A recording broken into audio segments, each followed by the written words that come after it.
while everyone is very different and has their own story, obviously, but also their own sort of set of circumstances that kind of trip them along to the point where they need to or want to make a change.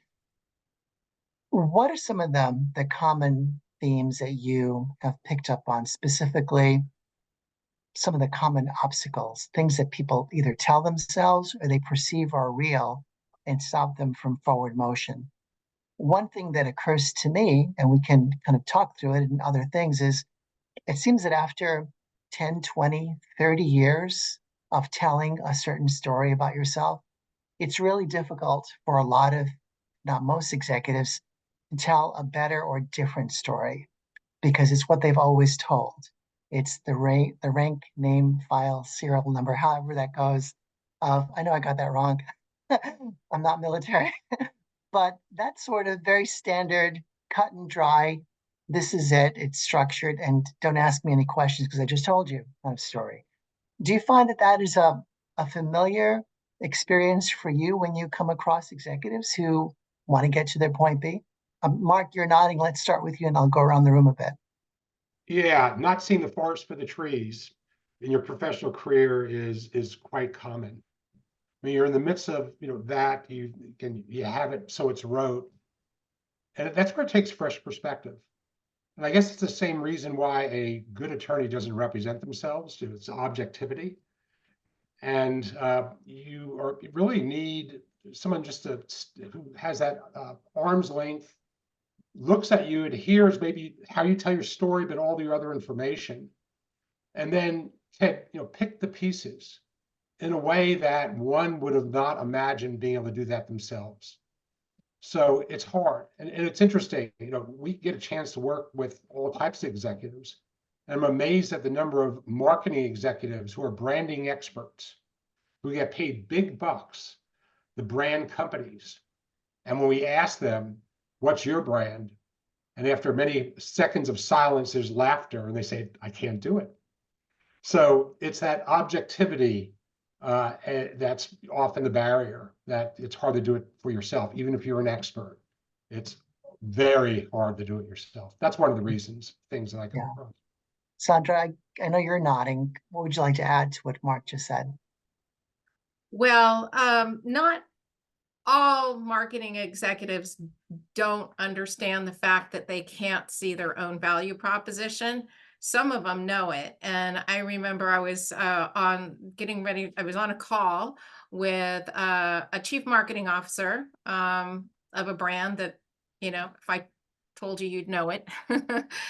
And, I was thinking to myself, gosh, I wonder what we're going to talk about today. She's, brand of this Fortune 10, a CMO of this Fortune 10 company. And so I said, so what are we chatting about today? And she said, well, if there's one thing I've learned about being in marketing my whole career, and that's that you can't read the label from the inside of the bottle. And I said, oh, I hope you don't mind if I quote that to every person I see. But kudos, let's get started. Yeah. Harry, what have you I would noticed? just say, staying on the marketing theme, there was a gentleman, it's been a few years now, who had a very long and lucrative career in marketing with Diageo. The problem was he had this long, lucrative career, had moved all over the world with them, lots of promotions, everything from startups in new markets to rebranding efforts to very high profile, level of marketing and whatever. But he was tired.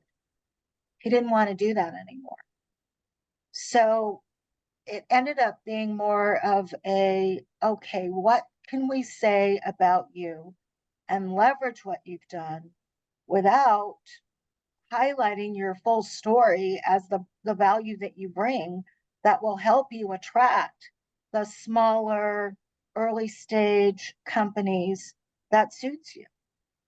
And he did end up landing in a small microbrewery in Colorado, which allowed him that work-life balance of not moving again with the next promotion he was offered, but to just have some downtime, still do what he loved, but also have that work-life balance. So not everyone's objective is to get to that next level or a larger company or whatever. Some actually want to scale down, which means you can't go A to Z through your resume and all your highlights and so on. We really have to keep in mind, what is your unique branding and positioning strategy that needs to happen at this point in your career that aligns well with what you're targeting.